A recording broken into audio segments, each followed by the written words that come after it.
بسم اللہ الرحمن الرحیم۔ روزانہ اسلامی واقعات سننے کے لیے ہمارے چینل کو سبسکرائب کریں۔ شکریہ۔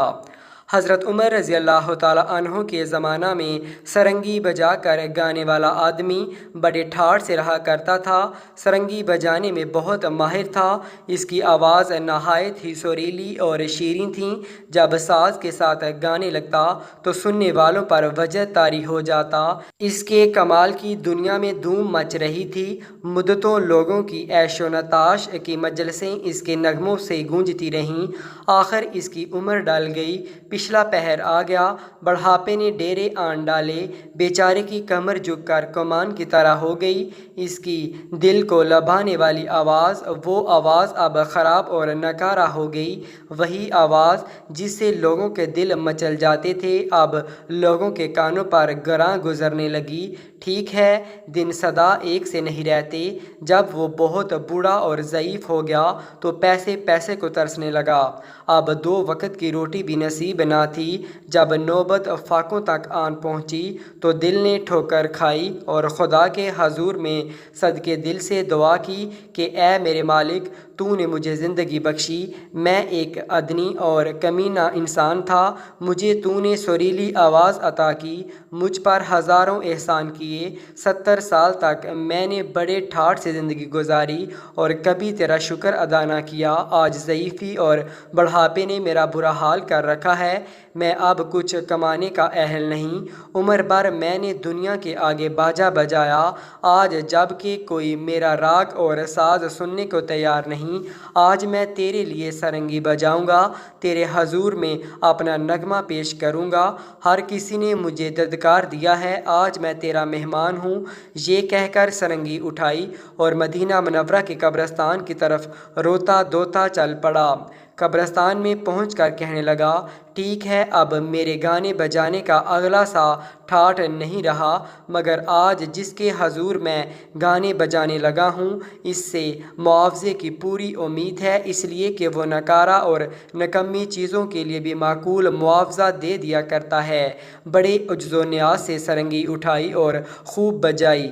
بہت دیر تک بجاتا رہا اور روتا رہا۔ آخر روتے روتے تھک گیا تو سرنگی کو سرہانے رکھ کر ایک قبر پر گر پڑا اور وہیں سو گیا۔ اب ذرا دوسری طرف دیکھیے۔ حضرت عمر رضی اللہ تعالیٰ عنہ اپنے کام کاج میں مصروف تھے کہ انہیں اونگ آ گئی۔ آپ حیران ہوئے کہ خلاف معمول یہ نیند کیسی؟ آخر یہ خیال کر کے کہ یہ بھی کوئی غیبی اشارہ ہے جو حکمت سے خالی نہیں، آپ لیٹ گئے اور گہری نیند سو گئے۔ خواب میں آپ نے ایک غیبی آواز سنی کہ اے عمر، قبرستان کی طرف جاؤ، وہاں ہمارا ایک خاص اور مقبول بندہ ہے، اسے ملو اور اس کی حاجت پوری کرو۔ افلاس کے ہاتھوں تنگ آ کر اس نے ہمارا دروازہ کھٹکھٹایا ہے، بیت المال سے 700 دینار لے جاؤ، اسے دے کر معذرت کرو کہ فی الحال اسی قدر لے لو، جب یہ ختم ہو جائے تو پھر ادھر چلے آؤ۔ اس آواز کی ہیبت سے حضرت عمر رضی اللہ تعالیٰ عنہ کی آنکھ کھل گئی۔ بیت المال سے 700 دینار لے کر سیدھا قبرستان کا رخ کیا۔ وہاں پہنچ کر ادھر ادھر دیکھا، ایک بوڑھے کے سوا کوئی نظر نہ آیا۔ تھک گئے مگر اس بوڑھے کے سوا کسی کو وہاں موجود نہ پایا۔ جی میں کہنے لگا کہ اللہ تعالیٰ نے فرمایا ہے کہ وہ ہمارا پاک، نیک اور مبارک بندہ ہے، اور یہ ہے ایک سرنگی بجانے والا۔ گوایا یہ خدا کا خاص بندہ کیوں کر ہو سکتا ہے؟ یہ کوئی راز ہے؟ پھر ایک اور چکر لگایا اور جب یقین ہو گیا کہ اس کے سوا یہاں کوئی اور نہیں تو سوچا اندھیرے میں بھی کئی روشن دل لوگ ہوتے ہیں، کوئی تعجب نہیں یہی بڈھا اللہ کا پیارا ہو۔ یہ سوچ کر آگے بڑھے اور احتیاط سے اس کے پاس گئے۔ ادب کے مارے جگانا مناسب نہ سمجھا۔ اسی دوران میں آپ کو چھینک آئی جس کی آواز سے بڈھا جاگ اٹھا۔ بڈھے نے حضرت عمر رضی اللہ تعالیٰ عنہ کو اپنے سرہانے دیکھا تو اس کے اوسان خطا ہو گئے، جسم پر کپ کپی طاری ہو گئی۔ جی میں سوچا اب خیر نہیں، الٹے لینے کے دینے پڑ گئے۔ یا اللہ تیری دہائی ہے، مجھ مسکین کو بچا لینا۔ حضرت عمر رضی اللہ تعالیٰ عنہ نے اس بڈھے کے چہرے پر ندامت اور خوف کے آثار دیکھے تو فرمایا، مجھ سے خوف نہ کھاؤ، میں تمہارے لیے اللہ تعالیٰ کی طرف سے خوشخبری لے کر آیا ہوں۔ دلاسا دے کر نہایت پیار اور عزت سے اپنے پاس بٹھا کر کہا، اللہ تعالیٰ تجھے سلام دیتا ہے اور پوچھتا ہے کہ رنج اور غم میں تمہارا کیا حال ہے۔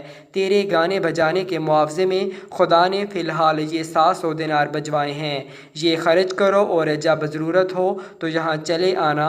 بڈھے نے جب یہ سنا تو تھر تھر کانپنے لگا، چلا چلا کر کہنے لگا کہ اے مالک، میں شرم سے پانی پانی ہوا جا رہا ہوں، میں کتنا گناہ گار ہوں اور تو کتنا رحیم ہے۔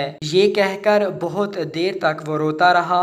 جب درد حد سے بڑھ گیا تو سرنگی زمین پر دے ماری اور اسے ٹکڑے ٹکڑے کر دیا اور خدا کے حضور میں نہایت ادب سے عرض کیا کہ اے مالک، اس سرنگی نے میری ساری عمر ضائع کروائی، اس نے مجھے غافل رکھا، تو رحیم ہے، تو کریم ہے، میرے گناہوں کو معاف کر دے۔ میں نے ساری عمر گانے بجانے میں تلف کر دی، مجھے اب ہوش آیا جب کہ زندگی کا سورج بالکل ڈل چکا ہے۔ وہ اسی طرح روتا جاتا تھا اور اپنے عمر بھر کے گناہوں کو شمار کرتا جاتا تھا۔ حضرت عمر رضی اللہ تعالیٰ عنہ نے فرمایا، اب کافی رو لیا، ذرا میری طرف توجہ کرو۔ بڈھے نے نہایت ادب سے حضرت عمر رضی اللہ تعالیٰ عنہ کی باتیں سنی۔ ان کی روحانی توجہ کا یہ اثر ہوا کہ فنا فی اللہ ہو گیا۔